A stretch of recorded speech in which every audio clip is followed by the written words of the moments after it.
Hello, everybody, and welcome to our latest episode of Boots on the Ground, our video podcast series where we dive into the high-stakes world of real estate with those that live and breathe it. In today's episode, we're breaking down how to master the art of thriving in an environment known for its 70-hour-plus work weeks, late hours, relentless pressure, and emotional intensity. From physical fitness routines to mental resilience strategies, today we will share how we navigate this demanding profession without compromising our health or well-being. Well, too much anyways. Whether you're in real estate, contemplating a career in this field, or simply interested in health and fitness strategies, this episode is packed with our personal insights, and you won't want to miss any of them. Join us as we uncover some of the practical advice that we've been using behind the scenes to ensure that we're staying active, mentally sharp, and on our A game. Here we go.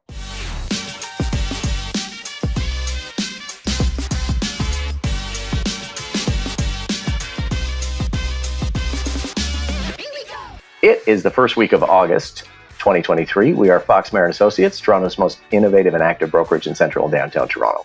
We aren't here to regurgitate boring stats. You can find those anywhere. We're here to share what we see going on in the Toronto real estate market in real time on a weekly basis so that you can be in the know and make informed decisions. If you're interested in getting an up-to-the-moment opinion on what's happening in Toronto real estate right now and learning about what's going down boots on the ground before it becomes a stat, then you're in the right place.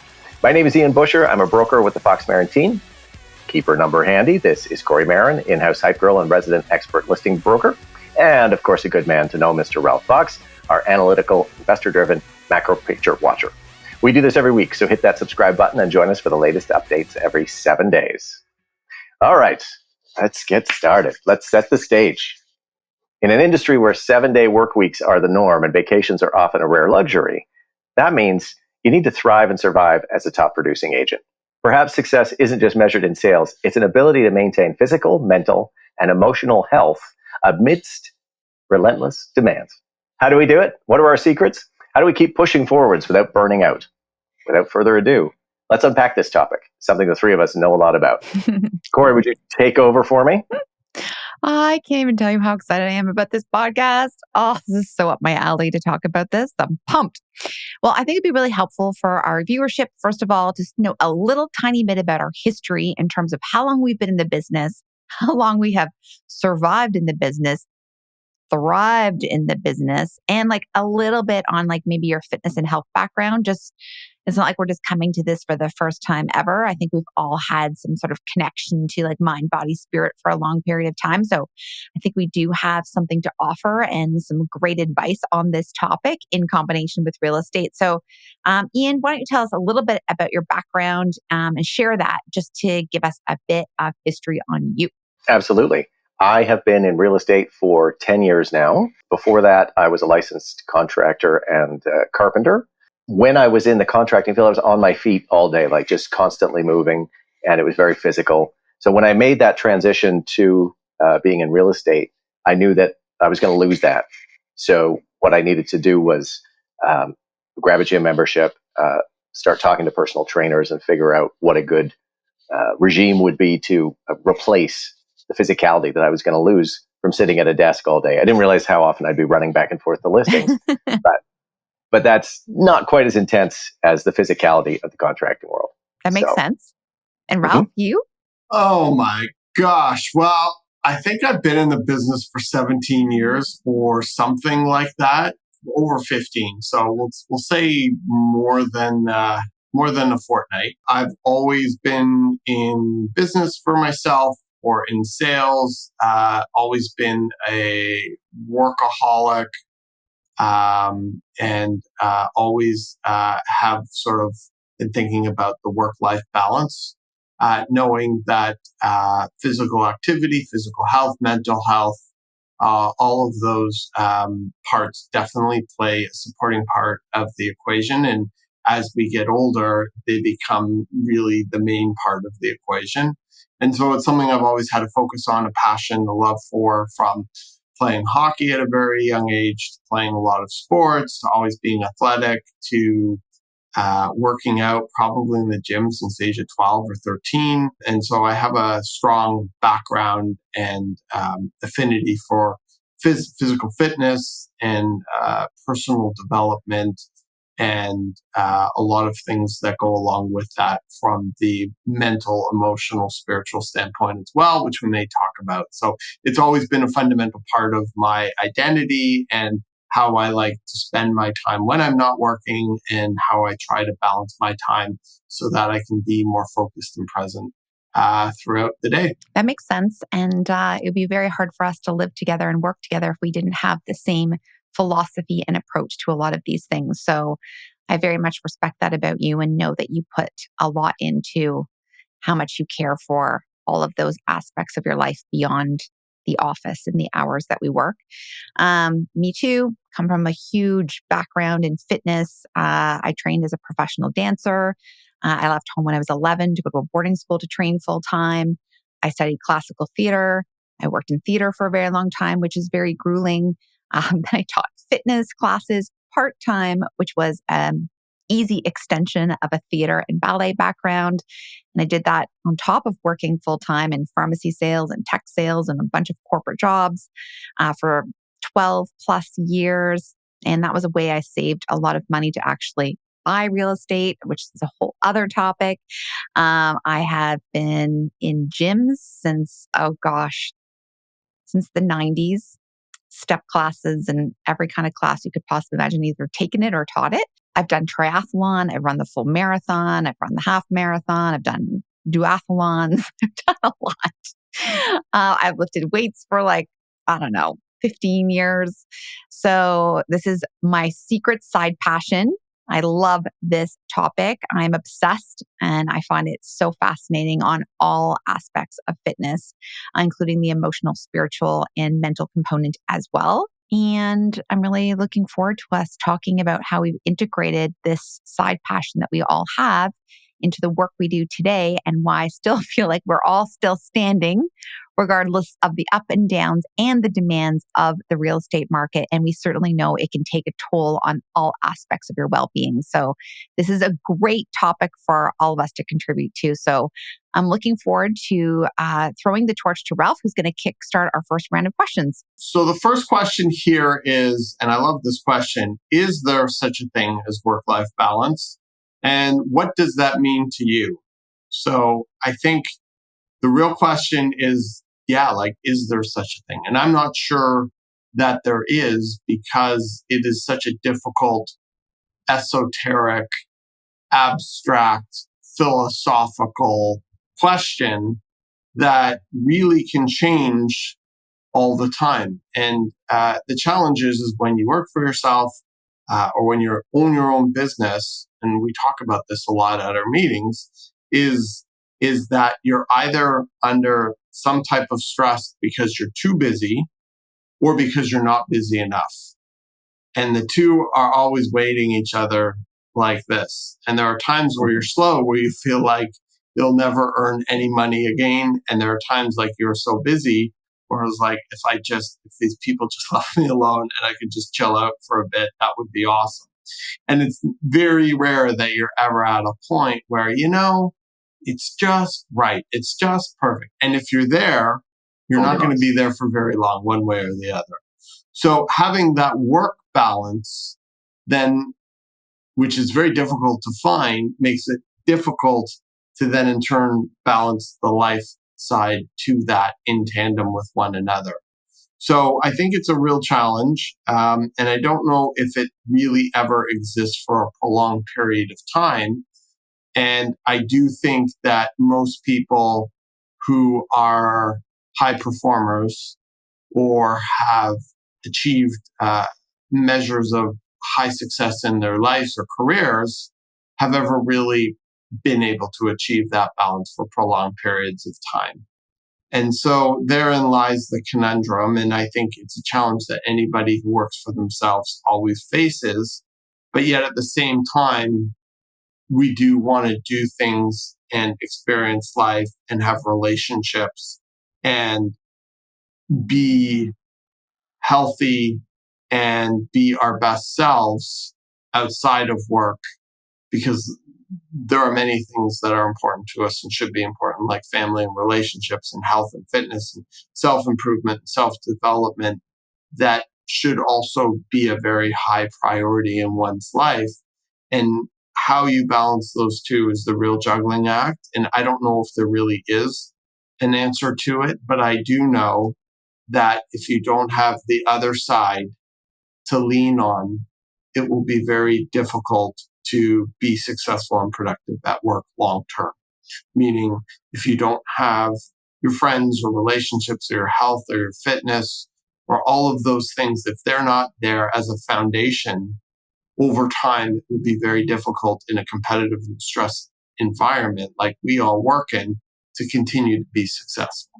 So it's this yin and yang type of thing. And it's always interesting because you're always trying to balance and calibrate the two. And is there ever perfect harmony? No, but I think we're constantly striving for that harmony, which in turn makes us happy and fulfilled and better human beings. I don't know. I was listening to this Richard Roll. Is it Richard Roll? Rich Roll. Yeah. And he was talking about this on his recent podcast. And he was talking about how much he really doesn't love the expression balance. He's like, nobody can achieve anything unless they're fully committed. You cannot have balance and commit to something and grow and be a top producer or win or achieve or do anything that's interesting, unique, organic, experimental, intense, unless you commit 120% to it. So this concept of balance, which is a word that I really despise, actually. Like, it just makes me feel like annoyed. People are like, you need to find balance. It's just like, fuck off. Like, I just am trying to get this done. And I think that, yes, it's nice to like have the pendulum swing in both directions. And do I think all of those elements are important? 1,000,000%. But this idea for us to live in a harmonious place between all of those ebbs and flows, I think is actually not achievable. And I think it adds this other layer of stress that people are trying to like achieve this sense of balance. And if they don't feel balanced, and they feel like they're not achieving because they're not balanced. And it's like, maybe it's just more of awareness. It's like, okay, right now I'm swinging a little bit more on like, working too many hours. So let me make sure I'm balancing that out with quality sleep, with good nutrition, and like 3 workouts this week. Or where maybe sometimes you're like, my goal right now is I want to feel like, really fit for the summer, and I want to train for a race or something. I'm going to put more hours into my training right now, but I'm okay to sacrifice a little bit on my sleep. And maybe I won't take on 2 clients over the springtime because I want to allocate these hours. I think that makes more sense to me than trying to live in this harmonious state between all of the different elements, because it's impossible. Life, you need to be responsive and flexible. And by relieving yourself of that burden of balance, it just makes it a little bit more fun and forces you to be a bit more aware. The key word that you said is the word awareness. And I think if you have your priorities and you know your priorities and you know what's important to you, then you can be like, okay, work is out of 7 and my relationships are out of 3 and my fitness is out of 6. So maybe I need to focus more on those other factors like the relationships and the health and fitness to bring those up. And so I do think that the awareness of trying to be in balance is actually a helpful measure. And so there's different ways and perspectives that you can have on it. But if you're too far over on one, the other aspects of your life will suffer. And if those important aspects of your life are being neglected, life has a way of coming around and kicking you in the ass with either a health scare or a relationship problems or a whole bunch of other things. And then those things in turn put pressure on what is doing well, which might be, in this instance, work. And so I think the awareness of where you're at and where you want to be and trying to balance those is really important. But you also would all agree on this panel right here is that none of us would have achieved what we have in real estate unless we had committed, 110+% to get here. And we did make sacrifices along the way. And it was worth doing that to get here to this place in time. And so there was an intensity that's required, a focus, an all-in attitude, a sacrificing of these other elements, and not for like a week. I'm talking like years. And so I don't think any of us could turn over our shoulder and be like, that was a waste of time. I'm so glad I put in that work to be able to get to this place where I can make different choices now, or I can have more balance per se, because we earned it But I don't think you can just like wake up in this business one day and be like, it's really important for me to prioritize, my relationships and my, therapy and my training right now when you're first in the business, as an example. You have to be like, no, I'm giving everything up so that I can take these clients to see these 20 rentals. I think. I also think, if I may throw it, I was just looking down here, wasn't playing with my phone. I was taking some notes because there's so much stuff going around that I just wanted to make sure I didn't forget any of my thoughts. I think self-care really is on a case-by-case basis. So and the question that comes to mind is, where do you get your joy? And if you get your joy out of working 22 hours a day, then maybe that is your balance. Yes. I know people who define themselves by their career, and that's okay. Yes. If that is what's making you happy. If going to Sunday dinner with your family stresses you out and doesn't make you balanced, then don't do that, right? Yeah. To a certain degree, you have to take other people into consideration to have relationships. And we can't all do exactly what we want to do all day, every day. So self-care is a balance, but it's also up to you as the individual what you want that to be. I don't think it's like a meal where you say, I've got my greens and my protein and a little bit of carbs, right? I can't say family, who drive me crazy, work, which I love, and exercise, which I also hate, right? Like you need to say, where am I finding happiness in all of this? Where am I finding contentment? Maybe happiness is not the fulfillment, all these different words. So that's a scale of balance. And the other thing I was going to say too, Kori, I think this was kind of feeding off of something that you mentioned, is when you're young and energetic, that is the time to be maybe going a little bit off balance. Yes. Because the way to find balance is through experiencing both maybe being too quiet and being too busy and getting too much of something and not enough of something else. But in your 20s, maybe even into your 30s a little bit, that is the perfect time to sort of be like, okay, I just worked for 3 months straight and I let my health go and I didn't exercise enough. I didn't eat well. I haven't talked to my friends. I don't like being there. Yeah. But I'm more experienced now and I have this accreditation, et cetera, et cetera. So I think we all need to ask ourselves at times, I'm going to push really hard. And maybe this relates to a scale of what balance actually means. I think we were talking about balance within a day, balance within a week. What about balance over a year? Mm-hmm. Right? Real estate's a seasonal business. So you're going to push from mid-February until summer and then do 6 weeks where you kind of are like, I'm taking some personal time. I totally, totally agree with that. And I totally agree. When you're in your 20s and 30s, you go hard, baby. You go hard. Like before I was in the business, and I know Ralph can attest to this too. Like when I was in pharma sales, like we would take our clients out to like 3 o'clock in the morning and then like set up the trade show booth the next morning at, I don't know, like 6 in the morning. And I have like 3 hours of sleep and I felt amazing. And you were fine. I didn't care what I was eating. I would be like, I'll work out when I get home. My body would bounce back after like, I'm like, oh, my pants feel a little tight. And then a week later, I'm like, I'm lean again. Like it was so easy to deal with. Now I'm like, oh God, my pants feel tight. This is going to take me at least 2 months to deal with. Shit. What's the expression? When you're young, you can party for 3 days and feel it for one. Yeah. And the older you get, you party for 1 day and feel it for 3. Oh, yeah. Cori and I have dinner with clients, friends of ours tonight. And we've given ourselves each a 2-drink maximum. Like we've strategically now thought this out. We're at this point in our life and health maybe because we're not drinking very much. But it's like, okay, only 2 drinks. We're going to have a cocktail. And then we're going to have a glass of wine with dinner. We set the ground rules. And as we're doing that, I'm like, oh my gosh, like 10 years ago, that would never even be a consideration. Yeah. And if somebody were to ask me, do I feel any different or what are the changes as I get older? I would say that for me, the biggest one is bounce back. Like I think sometimes I feel like I'm still in my 20s. I swear to God, but my bounce back or my ability to just drop 5 pounds in a week or, recover after having a couple bottles of wine, like that is just, that ship has sailed. Also, just that intensity of getting into that very, very busy time in the market where you are go, go, go. The only way for you to get things done is to get up earlier and earlier and stay at your desk or on the phone longer and longer and longer. And that's a big part of it too. Most That will definitely. burn you out just as much as not eating well or overindulging. Most definitely. Okay, so next question. Real estate requires a lot of time and energy, as we've already discussed, and can be a big emotional drain.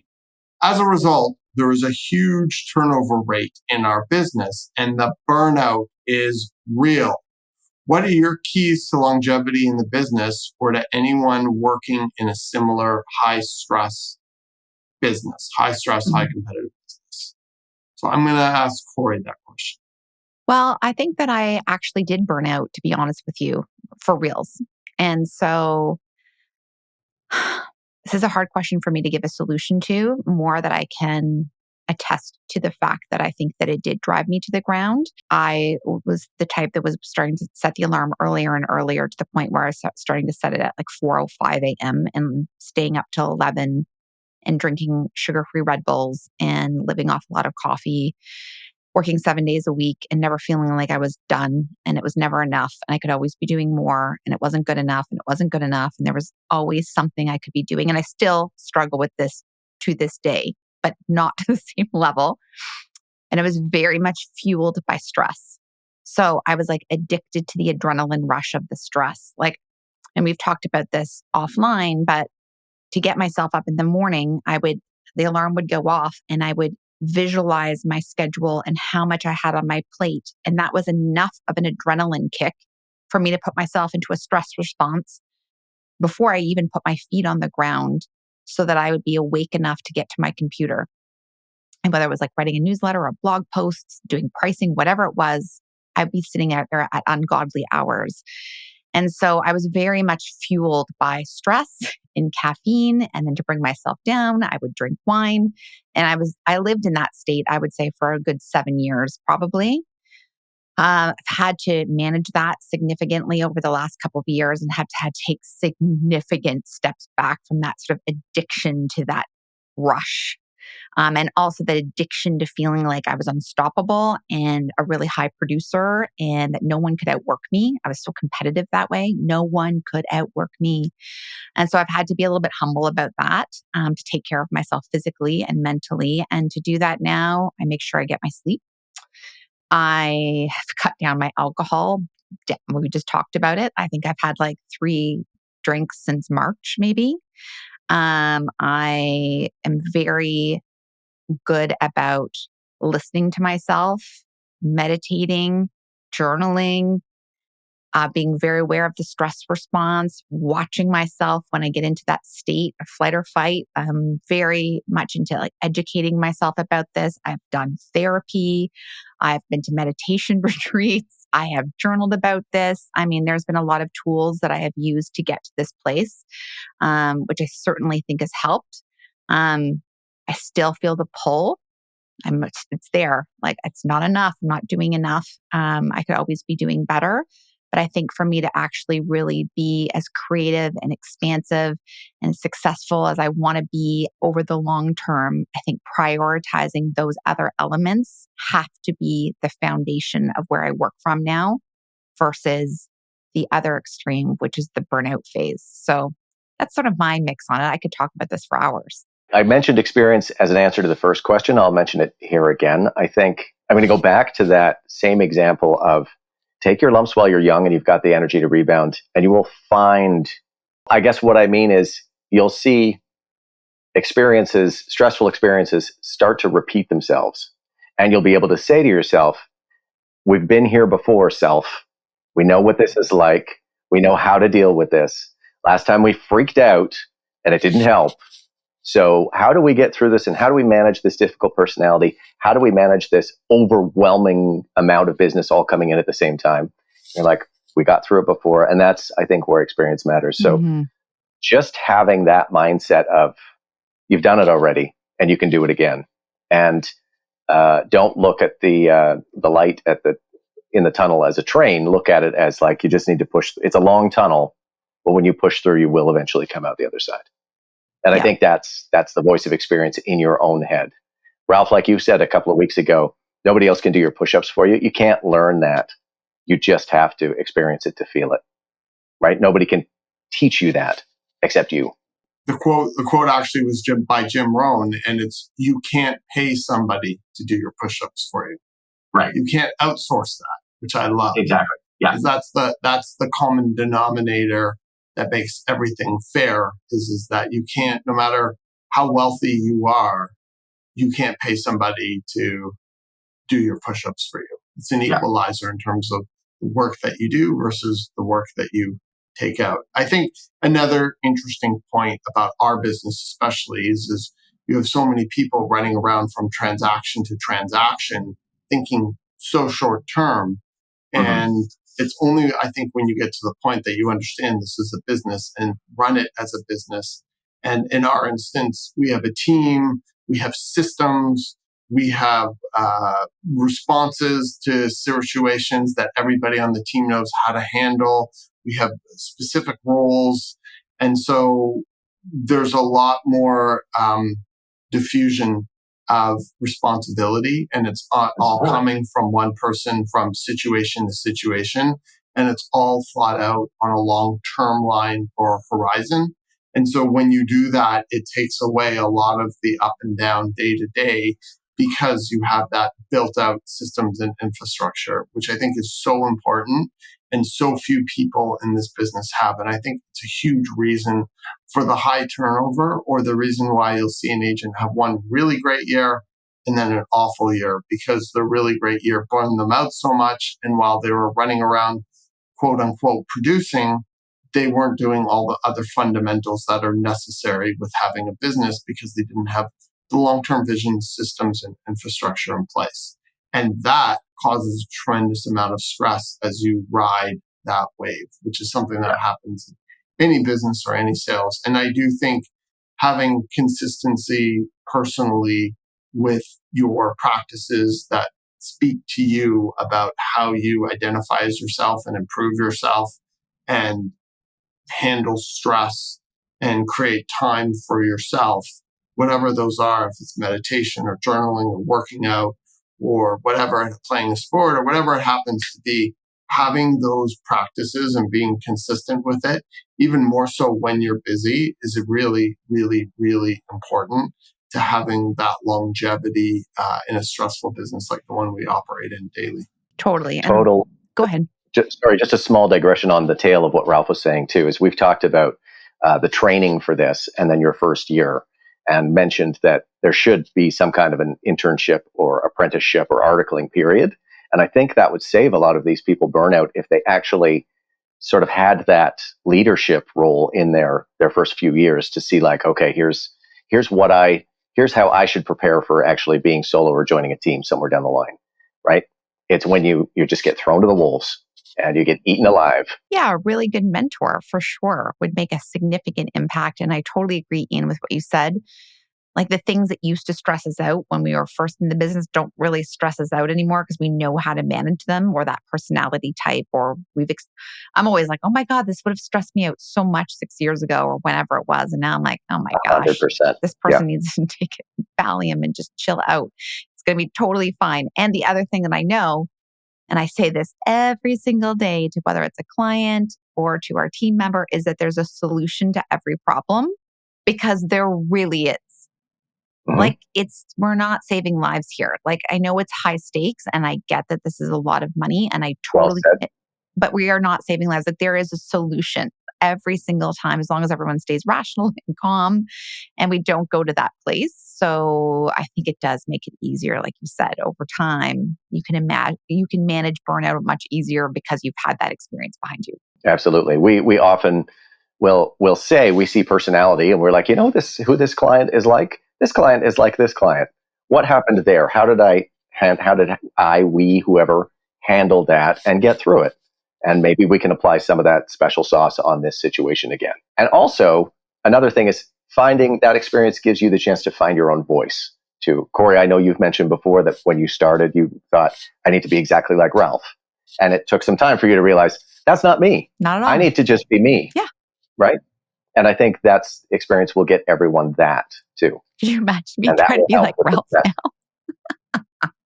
Not really. I can't even imagine it then. But so what strategies have you developed to stay physically healthy with such a demanding schedule? And what does a week look like for your schedules? I'm going to start with Kori. I am very disciplined when it comes to this. I have a gym membership. I also have some training sessions booked into my schedule, and they're non-negotiables for me. They're booked into my calendar, and I'm off for that hour. I also do not bring my phone to my workouts. So for 1 hour, I am not reachable, and everyone will be just fine. The only time that I would never do that is if there was an active deal that we were actually negotiating live. Don't worry, clients. So it's a non-negotiable for me. I don't feel guilty about it. I know it's super important to me. It's in my calendar and I adhere to that. So I will weight train 5 days a week.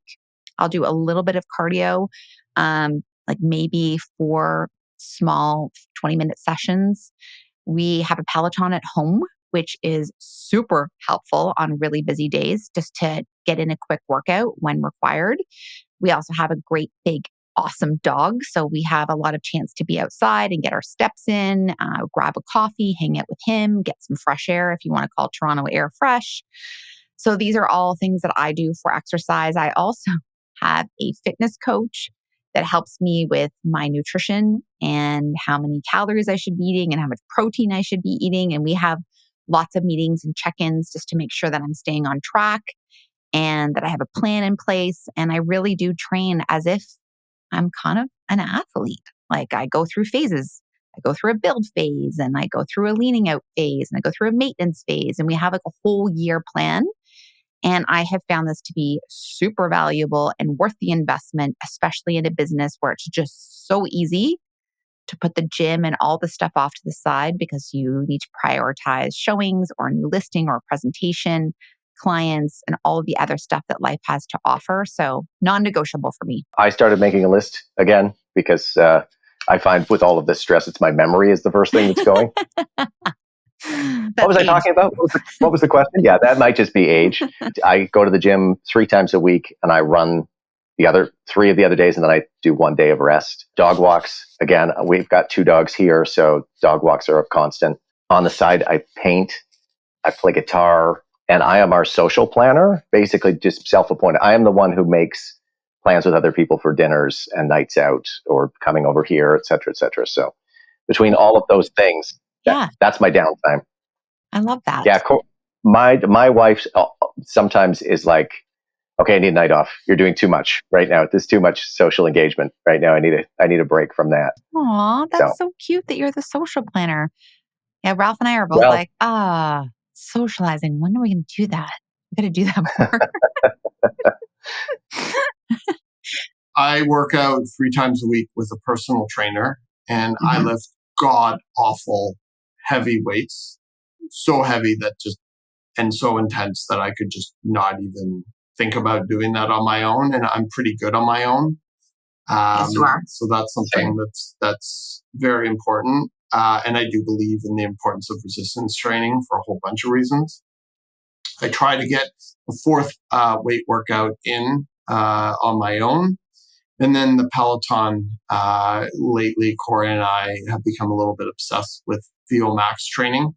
VO2 Max training. So that's a new regime that we've added into our training. So the other thing that Kori and I are really into is our VO2 Max training, which we do either on a Peloton or on the assault bike. And who recovers faster? For now, you do. Thank you. Significantly faster? For now. Our dog is a really big part of our life, so we try and get out and spend as much time with Draper. We have a place up north, and we love in the very few times that we have free to be able to get up there and spend time up north and out of the city, which is a huge respite for both of us. Similar to Kori, I also track my caloric intake, which is important because somebody has to keep an eye on me. Because it can be a slippery slope, because I love my chocolate chip cookies. So that's another aspect. And Kori and I, we both see naturopath, and we check our blood and we take our vitamins. A functional medicine doctor. So there's a lot that we do. This is a very high level synopsis. But everything that we're doing is really there to give us energy and sustenance and as much balance as we can find. And I think it's really, really important. And as we get older, especially in this business, to be able to focus more on that, I think it's really, really important. And I think for our age group and peer group, we're doing awfully darn good. We're crushing it. Yeah. I feel like when we're on the team pictures with the kids, we call them, on our team, I feel like we don't look like the grandparents. So I consider that to be a really big win. I think so too. I mean, like maybe grandparents would be pushing it. I wonder what they think of us. Like we think we all look okay, but like if we were to reverse engineer that question, they would probably think that we are all like ancient. Because when you're in your 20s and you're around 40-year-olds and 50-year-olds, you're like, oh my God, these people are like, so I've out of asked touch. myself the same question. Like, what do I think I look all right. How do I look to a 28-year-old though? How do I look to a 25-year-old? And they're like, no, you look great. I know. Old man, get me out of here. I say that to the guys. Please don't ask me that again. The guys that train me at the gym all the time. Because I always say this to Rob. I'm like, I feel like, I'm like their sister, I'm hanging out with them, talking shop. And they're probably like, oh my God, how many more lunges do I have to do with this lady? I'm thinking they're like my peers and they're like totally like, this girl's awesome for her age. She's so cool. And meanwhile, they're probably like, oh God, she thinks she's embarrassing herself. So sleep has been a very big nemesis of mine, never being a good sleeper and thinking myself as somewhat of insomniac. Maybe 3-4 years ago, I came across a lot of information and data that talked about the importance of sleep and how detrimental to all facets, all cause mortality, sleep deprivation is, and how big of a role it can play in things later in life like dementia and all kinds of illnesses that we don't even want to go there. And so it's been a very, very, very big focus of mine to continually strive to improve it. And there are various tactics and strategies that we've implemented in the Fox Marin household as a result. But I'd also say that it's been a real big focus and an acknowledgement of it being probably one of the greatest keys to physical and mental and spiritual health. And I think everybody on the team appreciates me in the office when I've had 7 or 8 hours of solid sleep. And I remember this was a couple of years ago, but Jeff Bezos wrote this really interesting article where he sent it out to his shareholders saying, you want me to be waking up at 7:30 in the morning because you want me to have a good night's sleep, because it's not the quantity of hours I'm at work, it's the quality of how I'm able to perform. And so I think of it the same way, and I know it's really important to everyone on this call, but I thought I would just share leading off. Ian, tell me, and I think you are a bit of an insomniac as well. I know you're super reachable at all hours of the day and night. Just wondering what impact sleep has had on your life and career and what you're doing, if anything, about it. Luckily, I'm pretty good most of the time. I would say I don't need a full 8 hours per se. I'm usually a 12 midnight turn in and 6 to 7 wake up, unless things are really hopping. And only twice in my real estate career can I think of a period of maybe a few months where I was waking up at 3-4 o'clock in the morning with that, holy shit, how are we going to get through this? What am I going to do about that? Maybe I should just get up right now. There were even a few nights where I did get up right then and emailed some people who noticed and wrote back to me and said, did you send me an email at 3 o'clock in the morning? Legitimately? Yes, I did. Yes, I actually did, because that was the only chance I had for that.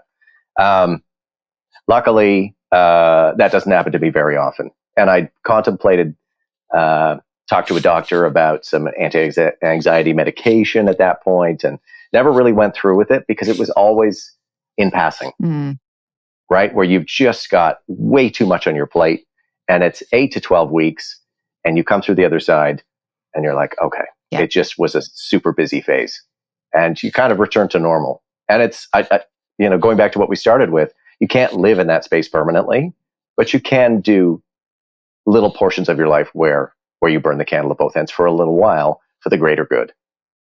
But luckily for me, sleep is knock on wood. It doesn't trouble me. I don't suffer with Insomnia. Insomnia. Thank you. Kori? I used to sleep so well until I met Ralph. Ralph's insomnia affects me. I have to admit, it's one of those situations. So Ralph's sleep affects my sleep. I'm very aware of everyone's energy and how they're feeling and restlessness. And if other people don't feel comfortable, I'm uncomfortable, and it just is just not good that way. So no offense, Ralph, but your sleep has really affected mine. I think the business has affected my sleep. As I mentioned off the top, I was very stressed for the first 5 years of this, and I would be lying in bed so amped, my body would be shaking. And I really it's going to sound like I'm an alcoholic, but I really did use wine to unwind for years in this business. And even before this business, because I used to work long hours in my old life as well. But to unwind, I would drink 2 or 3 glasses of red a night. And then I would be so tired from the wine that it would just pass out from wine. And then wake up the next day feeling totally fine, functional 100%, and just drink coffee through the whole day. So maybe my relationship with sleep isn't as good as I thought it was. I certainly prioritize it now and certainly feel it when I don't have great sleeps. And I'm very much committed to the protocols that Ralph's put in place so that he has everything he needs to have a good night's sleep, because his sleep affects my sleep. So there you go. It's couples therapy today. I refer to that when you're doing that unhealthy thing of waking up at 5 o'clock in the morning and having too much coffee as you're having a dragster week, where basically off the line, you need to go as fast as you possibly can.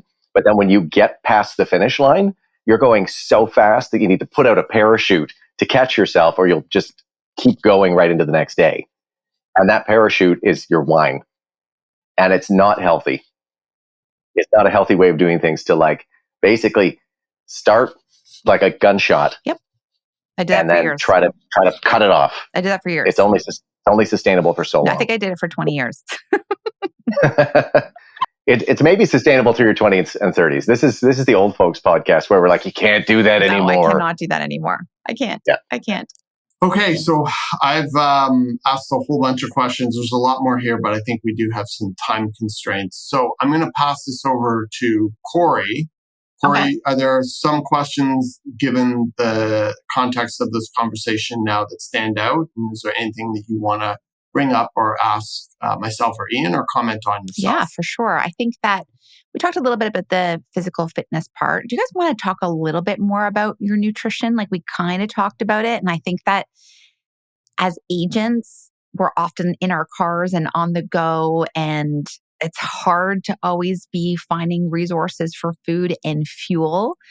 Do you want to just give me a little insider on how you stay on track with your nutrition goals, and maybe a little bit of an insight as to what you eat in a day? I think people would be interested. I would want to know. Ian, you want to share yours, and then I'll ask Ralph? Sure. And I think we should throw in there, if you do any fasting, right, and what that looks like and how you do it. Okay. My diet somehow doesn't involve a lot of sugar, ever, luckily. So I get up, I'm usually up for an hour or two, have coffee, have water. I will do a little breakfast. I will eat a protein-heavy lunch if I'm able to. And then dinner is a mixed bag. And because of the hours that we keep and the times that we're client-facing or dealing with offers or things like that, it's not always consistent, unfortunately. Okay. But I try to do my best to keep, here's that word again, to keep a balance and make sure I'm getting enough of everything. And if I have to go through 2 or 3 days of not doing well, by kind of just eating to survive, then I will try to make that up on the back end when things calm down again. And one of my secret weapons is I keep plain almonds, a jar of plain almonds in the car. Yep. And I am always so cute searching out new protein bars. Okay.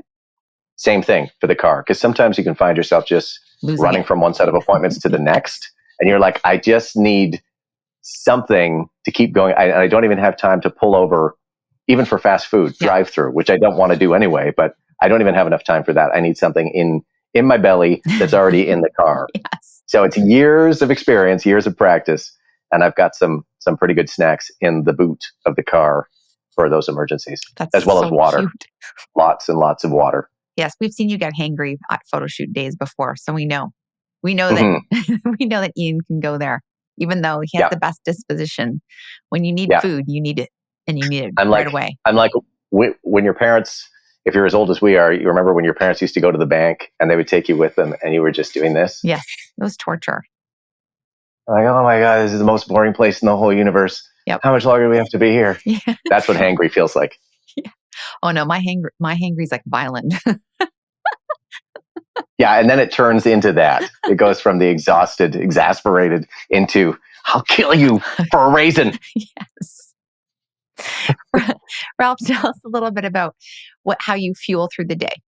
I used to be able to, through intermittent fasting and through intuitive eating, I'll call it, used to be able to hold the line pretty well. And at a certain point, that became a very big challenge. What worked no longer worked. And so I now am in a calorie reduced and I do a deficit, and I do track my calories. And currently I'm at a deficit of about 2,100 calories. I track it. No, you're not in a deficit of 2,100. No, I'm in a deficit being at 2,100 calories. Thank you, Kori. And I track everything on MyFitnessPal. I'm at about 219 grams of protein. Yep. And those are the real two markers that I really focus on are protein and calories. More importantly, as discussed earlier, we're going out for dinner tonight, and tonight is a cheat night. So tonight is free for all. But the problem with that, again, going back to the alcohol example, is when you've been eating so clean, if you have a cheat night, you kind of pay a price for it the next day, and it becomes self-regulating. And over time, these cheat nights become less gluttonous than one would think that they would be, because the pain afterwards is real the next day. So your body's not used to it. Yeah, exactly.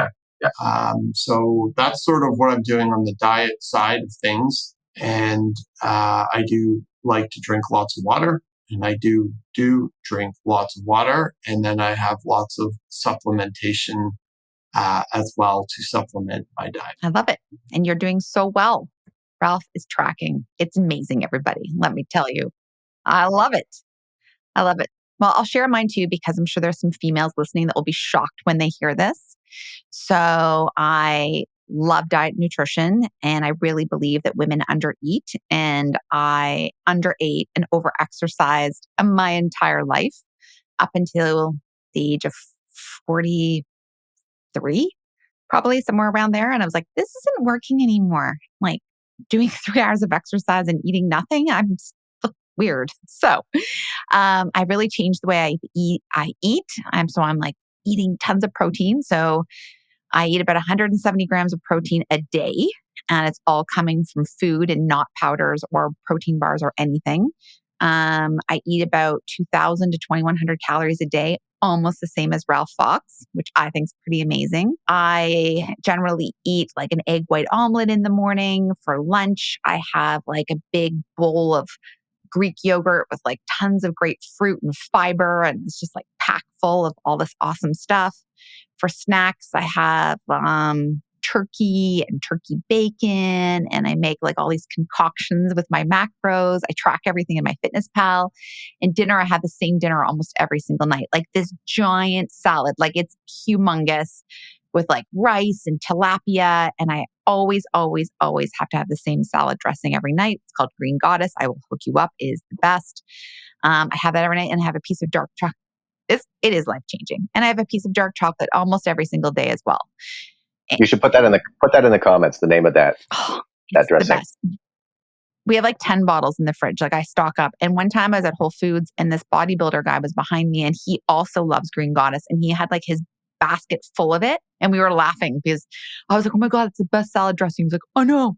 He's like, I only eat this and protein and rice. I'm like, me too. So I'm currently not in a calorie deficit like Ralph, though I'm more in my maintenance plan. And I have really learned that fueling the body to build muscle and not be doing hours of cardio every day is a game changer. And God, do I feel so much better. So if anyone has questions, females out there, well, don't send me a million DMs, because one time I put that out there and there was like 1,000 questions about this. But like, I'm happy to do like any talks about this anytime. Maybe I'll bring my fitness coach on one time. It would be really good. She's the best. And to give some insight for women that feel like they have to eat nothing and overexercise to be lean. So that's a whole other topic. So, okay, I just wanted to cover nutrition because it's such a cool topic. And especially like Ian said, when you're on the go, it's so hard. And I guess my last thing is if I'm on the go and on the road, my go-to would probably be egg bites at Starbucks. I think those are like my go-to, to go foods. Little protein. Yeah. And then sometimes they're sold out. And I'm like, no, what do I do? I think we need to put all of these food recommendations in the comments. And I was also going to say to anybody who's watching, if you have a good suggestion of a protein product you think that we should try and would like, put that in as well. Because I would love to experiment with new things that I can keep in the car. Are there any mindfulness practices that keep you guys grounded? Like for me, I do a meditation every morning and then I do a meditation before I go to bed. How about the both of you, Ralph? I'm pretty sure you do some stuff like this too.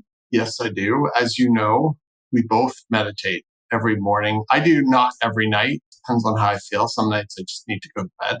Mm-hmm. But there are other nights where I do. And sometimes there will be moments in the day, or also, actually, I'm quite well known to take a nap. So I will just like go to tell Emma in the office here, I'm like, Emma, I need a 20-minute nap. So I'm a big proponent of the nap. I think that's really helpful. And I think those are the big two things. On weekends, I like to journal. I find it helpful to sort of write things out, just to give my mind clarity. Sometimes going to bed, if I write a to-do list and a win list, the things that worked out really well, it's a good way to just clear my mind. And I've read some studies where it really helps people when they sleep to do that. So that's another thing that we do. I'd say those are the big ones. Mm-hmm. Ian, do you have any practices like that? My wife is a huge reader. So I've usually got a stack of books beside the bed for 10, 15 minutes before turning the light out, which is a great, and I'm in a book club. Yeah. And if they're watching this, I'm sorry I haven't been there yet this year. It's been negligent to my book club this year. It was really good last fall and then kind of fell off a little bit. So I'm kind of part-time in a book club. Hard to make it to book club in the evenings because we're often with clients or dealing with offers or something. So that makes it tricky. I play Scrabble with my father, who lives overseas. And we have 3 active games going. So that will give me a good 5 to 7 minute break to take my turns in those games when I just need to shut it off for a few minutes. And before I mentioned painting and playing guitar, which are also great mindfulness things. Just walk away from the screen for half an hour and go put a coat on something. And when I say painting, I'm not repainting every room in my house. I'm actually creating art. Wall hanging art. Yeah, yes. Exactly. Yeah. Yes. I'm going to paint that trim again in the office. Yes. I'm nuts. People do for the that. 100th time this week. Yeah, I think people do that. It's not an OCD over house painting. And if you were to each have your go-to stress relief, so it's the middle of the day, you're really amped up, things aren't on your side, a client is upset, the team is upset, a deal's gone sideways, and you're just in that reactive place. You're not in a good, healthy state. What is your go-to stress relief outside of red wine? Ian. We have 2 dogs, and the younger of the 2 is intense. And he'll walk fast. So I will take him for a power walk for a good, as long as I can manage, but it's usually about 45 minutes. And we have this great trail that we do, and I could let him off leash for a little part of it. And he runs around and chases squirrels, and I just hoof it and get a good pace going. Mm-hmm. And that's really, really helpful at clearing the mind. I love There's a great that. expression. There's a great quote, and I wish I knew who it was, that says, "A long walk, a shower, and a nap never made anything worse." So true. Everyone says it's Was it? Winston Churchill. I think anything that breaks state, so a walk, just walking away from the computer, sometimes a short meditation. The gym is always the best, like just heavy weights and just going to another place, I think is really friggin' awesome for that, depending upon the timing of it. I would say that those are like the big two, like anything that changes scenery, any type of physical exercise or movement. Jumping on the Peloton for 20 minutes has also been really good. Things like that, physical activity or movement that will change state, I think is usually the best stress reliever. Sometimes a shower is really, really good. And oftentimes when you step away, sometimes the solution to those problems will just magically appear. Yeah, you mentioned lists too, Ralph, earlier, and I find that incredibly helpful to clear your mind, to be like, you've got all these dogs barking at you. I need attention. I need attention. And when you write it all down, it's like, that's actually not so bad. When I actually see it in a visual way, it's like, it's not as many things as I thought it was.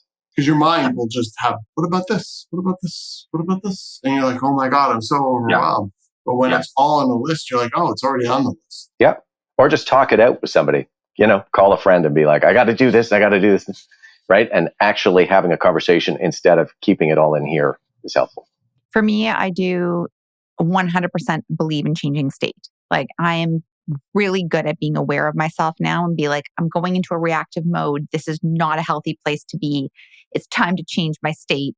I can name it and watch myself there. And so I think agree with all of your tactics. I also find putting on really good music really helpful. And I also find cleaning really helpful. I don't even like cleaning, but I just feel like I put on some good music. I just like do a nice clean, make sure everything feels good and organized around me. And if you feel organized in my space, it helps me organize my mind and it will change my state.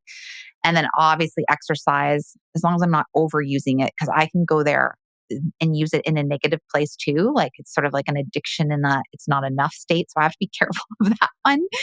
Walking the dog, 1,000,000%, our guy Draper. And then I also often talk to Ralph a lot in that stage. And he knows me so well that he's like, Cor, one brick at a time, baby, one brick at a time. Like we don't have to do like all 40 things on our list in this exact moment.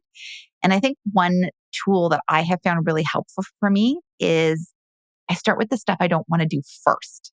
Because I'm most productive in the morning. I feel like really good at my desk in the morning. So if I can just bang off the stuff I don't like to do first, then the rest of the stuff is like kind of fun. But if I can just, I find pricing really grueling. It really requires me to focus. I don't want to be dinged on the side, writing presentation decks. I like to just like get through all of that first. And then everything else is kind of fun and buttery after that. So I think prioritizing the list, but doing the stuff you don't like first. So everything else just feels like a little bit of a cherry on top, much easier to do. I find that so funny because I actually do the reverse. I'm like, okay, so there's 12 things on my list. 7 of them are easy. I'm going to do that to get my momentum going so that one, that number 8 that stinks, I'll be like, no, I'm this far through this list right now. And I'm like, I'm on fire. Let's keep it going. Like this will be easier now. Yeah, that's so interesting. And the other thing I was going to say about your cleaning and organizing is that's great. I think when you feel like things are out of control because it makes you feel like you have control over something. Totally. And it changes your outlook. Completely. So go away for 10 minutes, organize something, clean up, do the dishes, even in the sink. Come back refreshed. Exactly. Right? How can your brain be organized if your environment isn't organized? If your environment is in chaos, that's just symptomatic of what's happening up here. Yep. For both of you, Kori, let's start with you. Okay. Somebody who's only been in the business, this is their first year. Okay. What's your go-to tip for work-life balance? Oh, I don't believe in that. Would you recommend meditation? No, it's too hard when you're at this stage. I think would be that you block off whether it's whatever's important to you. Maybe it is meditation, maybe it's yoga, maybe it's walking your dog or training or whatever it is.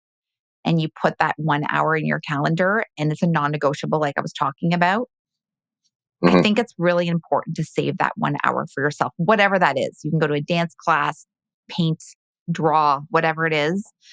It's too Family. easy to slip in your first year and go to the dark side. It's just too easy. Lose Don't yourself. do what I did. It was just, don't do what I did. So yeah, I think prioritizing like 1 hour a day. I think that's a healthy amount, and that would be my tip. And I also think my tip is go all in your first year and go all in your second year. And maybe in your third year, you can start introducing that concept of balance a bit more. I would agree with that. Yeah. You're really going to have to push if you want this to work. Yep. Out of the gate. You'll probably naturally find ways to get, it's that ugly word, balance back into your life, right? Like you will find ways to carve out time for yourself. Ralph, what about you? What's your first year agent pointers for staying sane? Find a team and find a mentor within that team for a whole bunch of reasons. I think having a mentor is important because they can help stop you from making a lot of the mistakes you're about to make, which in turn will cause you a lot of stress and could be detrimental to your mental health or well-being.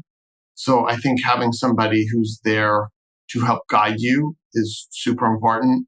And I think being able to be around colleagues is really important. And it's something we've talked about before, how this business is far lonelier than you think it is.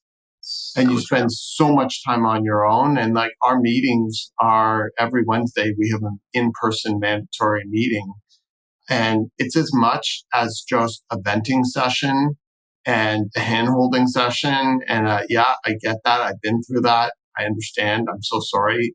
In a way that nobody else could ever hear you out or understand and support you. And then in turn, give advice because there are other people who would have been through similar circumstances. And if not, we problem solve and figure out how to work through it. And so I think having that support system and mentorship and the ability, if there are things that you can't handle or you need time off, that you can pass off to other people without it missing a beat for the client, I think is just invaluable. I think the business is moving so quickly and it's set up so that if you're an individual and trying to figure this out on your own, you're most likely going to fail. And so your odds of success mentally, personally, spiritually, financially are going to be best found on a strong team with mentorship and more importantly, just with camaraderie and the ability to share resources are so important. And I think the other piece of advice I would give, I know you said one, but would be two, is to think long-term and to think of this as a business, not a sprint and running from transaction to transaction. And if you can step back and think of it that way, you will then start to think of incorporating that into your personal life as the same way, because this is a 5-10 year plan, not a 6-month get in, get out, or get a couple deals done, take some time off and get a couple. It doesn't work that way. So I think having that long-term approach and business mindset will then allow you to incorporate the things that are important to you to give yourself a semblance of balance and a chance of longevity in a business with a 50% turnover rate every 2 years. Very cool. Both excellent points, and I agree with both of them. And until somebody makes that apprenticeship, mentorship, articling, whatever you want to call it, mandatory, do it yourself, right? Find somebody who can help you, guide you. I think it's great. Next question. Kori, I'm going to give this to you first. So while I ask it, you can think about it. Okay. What books, mentors, or other resources have been instrumental in your own personal development?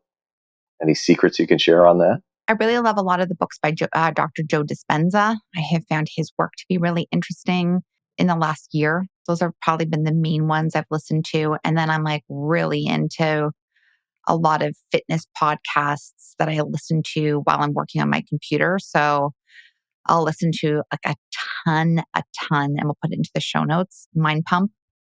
That is like my go-to health and fitness resource. And I find what those guys have to say to both men and women fascinating and interesting. And then Ralph and I really have been on the Dr. Attia bandwagon lately and listening to a lot of his material on a lot of his podcasts that he just wrote a book called, I think it's called Thrive, or is that what it's called? Thrive? His new stuff, I find is all about longevity. I find that stuff really interesting. So those would be like my top ones. I like Gabby Bernstein, I like her material as well. I think that she has a lot of great insight on personal development, and she's been a good go-to resource for me as well. Those are my quick off the top ones. Thinking about it, and I didn't really have any thoughts prepared going into this, but just the names that came up to mind. First of all, I would say Ayn Rand, and I read her books when I was like 18, 19, 20, and it really talked about the importance of self-reliance and being able to be dependent upon yourself and not wanting or needing to rely on other people. And I think that in my formative years, that was a really impactful book, or a set of books, from Atlas Shrugged to Fountainhead, to there's a few other titles, but I think she really impacted me. I think Tony Robbins, as you know, some people laugh sometimes where they hear the name, but I think I love him. He's basically the grandfather of the self-development industry. And I've been to 2 or 3 I've done the Firewalk. I've done all of that stuff. And I think there's a lot in there, just even talking about states. I mean, that is all Tony Robbins. That's the core of what he talks about, is state, managing your state. Eckhart Tolle really played a big role in, a number of years ago, me sort of coming to the realization about self and ego and meditation, maybe like 15 years ago. That was really, really impactful. And that's really where I started my practice of meditation. So I think he's played a really big role. It's going to sound funny, but I find Arnold Schwarzenegger super inspiring, just for the fact that if you watch his story, how he came to North America with nothing, greatest athlete, 7-time world champion, Mr. Olympia, which is very mental. And then he took all of the fundamentals that he learned and became very successful in business, and then became the largest box office star in the world. And then as a Republican, married into the Kennedy family and became the governor of the 5th largest economic engine in the world, known as California. I don't know if anybody's had that much success over that many different industries and careers as an individual has had, as he has had. And he really talks about the importance of visualizing and seeing your future and moving towards that. And so there's been a lot of books and writers and individuals that I've looked up to, but I think off the top of my head, those were the 4 that came to mind. Ian, did you want to add to that list? I have one that kind of crosses over between this one and the next question I've got, so I'm going to save that. But I'm going to go back to what Ralph threw out as an answer to the first one, which I actually think one of the resources that was instrumental to my personal development was not doing this alone, becoming part of the team. I think that was probably the biggest one. It's so much better to be able to share your wins and losses and brainstorm things with other people. I can't stress the value of that enough. My next question for you, because I know we have time constraints today, do you use any specific apps or tools to track and manage your physical or mental health? We probably use almost the same ones. So Ralph and I can just build on top of one another. So we both have meditation apps. We both use MyFitnessPal to track food. Ralph has an Oura Ring to track sleep. And we both have Apple Watches that measures obviously steps and active calories, even though I know they're not accurate, everyone who's listening. I'm right on the cusp of getting one of those. Yeah, they're great. And it also measures heart rate when we're doing our VO2 max training and our recovery, right, Ralph? And I think those are the main tech apps that we use. I can't think of anything else to add to that. Ralph, do you want to add to it? No, I think you covered it. Like, I'm just looking at my phone here as we speak. We use a breathing app sometimes. Yeah, like Calm app is a really good app. MyFitnessPal is a really good app. Oura Ring I use every day. And some of the reasons why I like the Oura Ring and the Apple Watch is it gamifies it. And it's like, okay, what was my sleep score last night? And it's like a way to set a goal or intention, and then a way to objectively look at it, or to be looking at your HRV rate or your HVO2 max rate. not super accurate, but the trend lines will be really good indicators. And again, these are things to move towards continual improvement. So I think those are really good tools that we use, and I think that pretty much covers it. Yeah, and I was going to throw in here as well that your personal trainer, therapist for the mental health side of things too. So those aren't apps or tools, but they are resources that can help you keep track of where you are physically and what you're lifting, pushing, running, thinking. And then, the mental health aspect of things, having somebody to vent to brainstorm with that remains private, confidential. And that can be work related, but it can be your relationships, your family, your history, peeling back that onion, looking all the layers of your life and just talking things out. Right. Yeah. The next question, if you could go back in time and give yourself advice when you were starting out in regard to mental and physical health, what would it be? My advice would be to lift heavy things, to eat more. Yeah. Eat more. You would take the training you're doing now and have started that earlier. Oh my God, yeah. The years I just burned through muscle doing cardio. God damn it. Eat more, lift heavier things, not be so freaking hard on myself. God, just so hard on myself. I've been a bit more open to meditation earlier. I was very resistant, but I think it's actually been the most helpful thing I've added to my toolkit in the last couple of years by far. And being okay, getting better of not everyone has to like me. And that's okay. Mm-hmm. Mm-hmm. Ralph, what about you? It's going to be okay. Aw. Will it?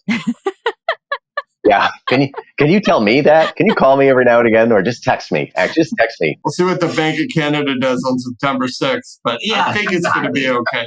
That was much deeper than I thought it was going to be.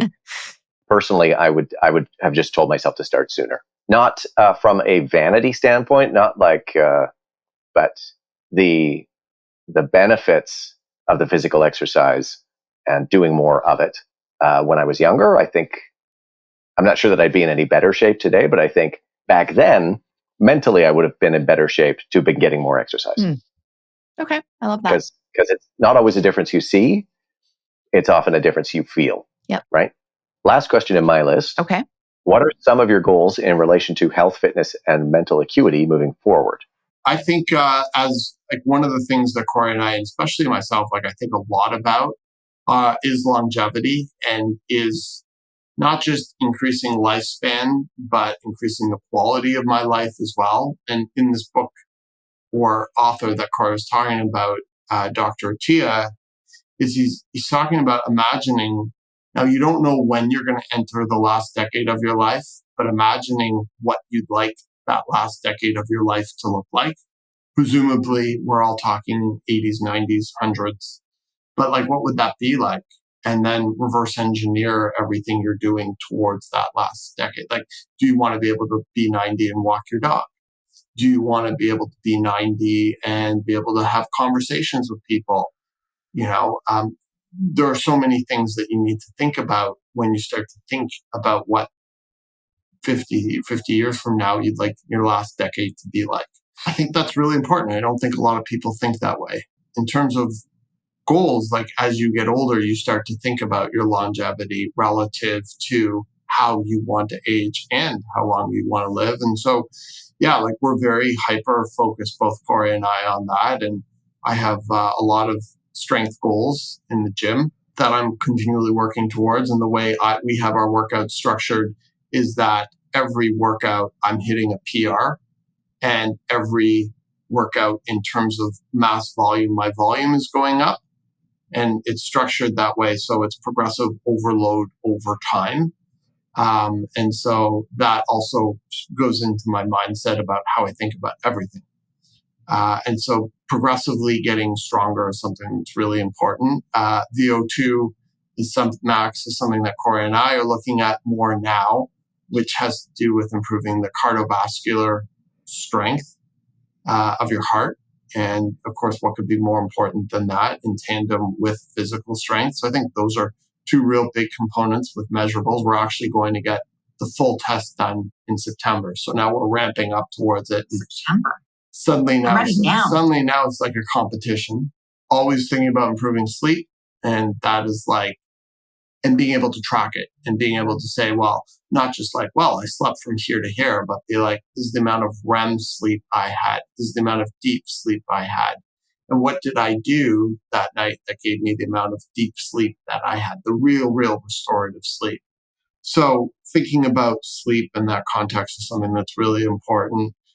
Continuing to really focus on maintaining my protein, because as you get older, your muscles start to deteriorate, and keeping that level of muscle mass and strength becomes more important.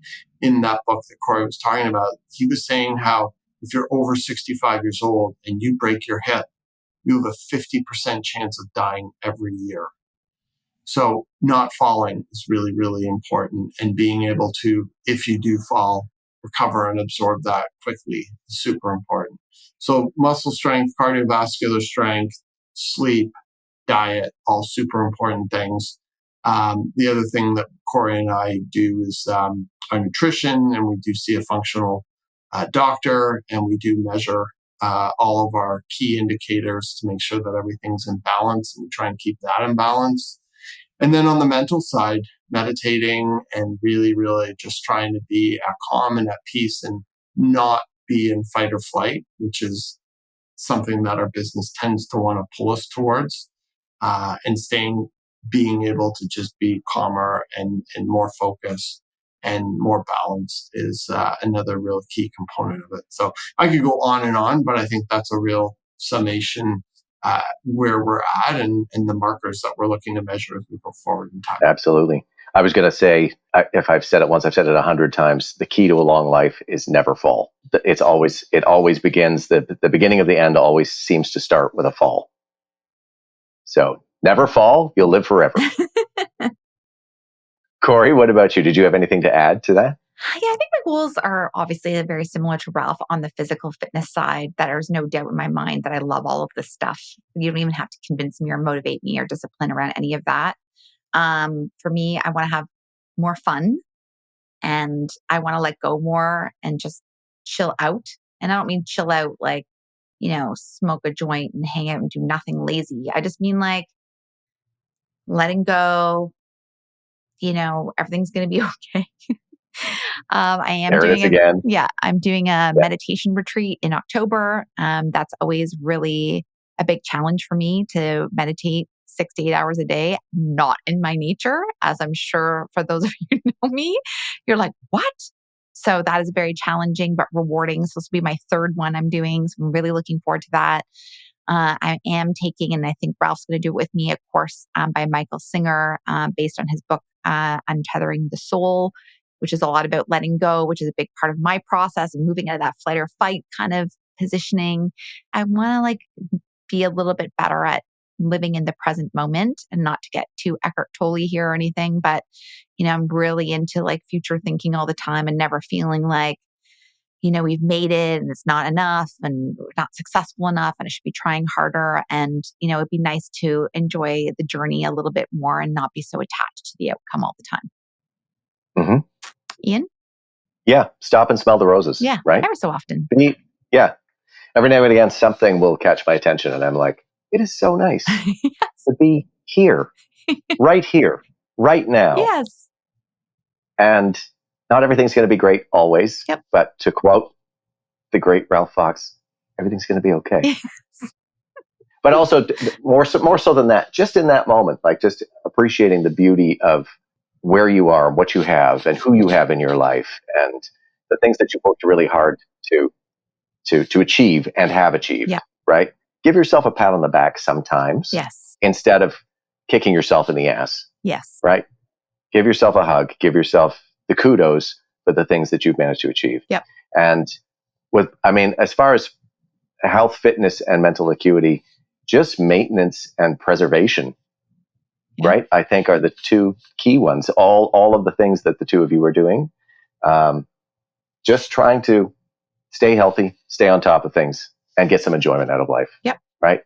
That's all we can ask for. 1,000,000%. I got a quick lightning round for you, if you will. Okay. So I just need a quick, short answer. Kori, your top health and fitness podcast. Mind Pump. Excellent. Ralph? I don't have one. Joe Rogan. That's okay. Joe Rogan. Okay. Ralph, one book that changed your life. Fountainhead, Ayn Rand. Okay. Kori? Conversations with God. I can't think of the author right now. Oh. I can visualize the cover. I can't remember now. Conversations with God. Okay. Yeah, the author's on the tip of my tongue too. Okay. Kori, one tech app that you can't live without. Apple Music. Ralph? Oura Ring. Favorite exercise at the gym? Bench press. Very nice. Kori? Shoulder press. Kori? Least favorite exercise at the gym? Probably abs. Yeah. Ralph? It's called the pendulum. And I'd never heard of it before until my trainer introduced me to it. And it's basically was used in the 14th century Spain to torture people. And essentially, it's like a free-loading leg press machine, which it's just horrible. Ralph, I'm going to answer this one for you. Top cheat food? Chocolate chip cookies? It's tied. With? Pasta, el dente. Nice. Over to you, Kori. Pizza. Do you have a number 2? Ralph got 2. Oh, I like apple desserts, like apple pie and apple strudel and stuff like that. Excellent. Something you wish you knew about health and wellness 10 years ago, Kori. Lift heavy things. Okay. Ralph? VO2 max.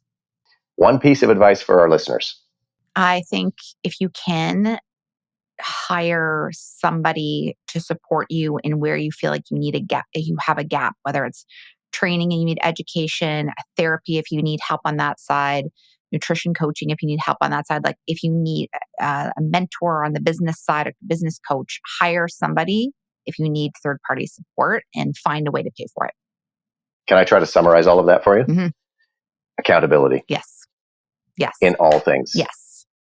Yeah, I also think it's guidance, though. It's not just, did you do this on a list? It's more like, you know what? Stop reading blog posts and stop talking to your bros at the gym. And if you really want to get results, this is the way you hire a professional. Yeah. And Ralph? I think as you get older, it becomes a lot harder to implement a lot of health and fitness regimes into your life. It's not impossible, but if you're 50 and find yourself in an issue with a health issue and all of a sudden have to work your way out of that, it is really, really, really hard. And everything becomes compoundingly harder as you age. And so I think understanding that if you're young and you're watching this and you're like, okay, maybe I should start implementing some of these practices now so that they become inherent with who I am, and that may add a lot of time and energy and joy into your life, into the future, far more than you could ever realize, because time goes really quick. It does. Working 7 days a week, taking little vacation, and still managing to maintain our physical, mental, and emotional health is no small feat. This has been an inspiring conversation. It's just great to hear how you both navigate this with such demanding schedules. All three of us, in fact. To our listeners, I hope our team's shared experiences and strategies will inspire you in your pursuits, whether in real estate or in any high-pressure career or business. The insights we've discussed remind us all that success doesn't have to come at the cost of health and well-being. Until next time, stay focused, stay balanced, and keep striving for excellence in everything you do. Kori, what do we want everybody to know about us? I want you to know that you can contact us any time, and we're super nice. And we're going to add a lot of these resources from this conversation into the show notes below so that you have a quick way to grab some of this information. You don't have to go back and re-listen to sections. And Ralph, what should people do before they go? Well, listen, if you're watching us right now, that means you've shared an hour to an hour and a half probably of your time and day with us. So thank you very, very much. We know it wasn't traditional real estate, but hopefully you got some of the value out of some of the experiences that we've had and learnings along the way. We love you. Please, please, please, please, please, if you haven't, smash that subscribe button down below, hit that like, and if you have any comments, please feel free to reach out at any time. To any of us. Absolutely. Amen.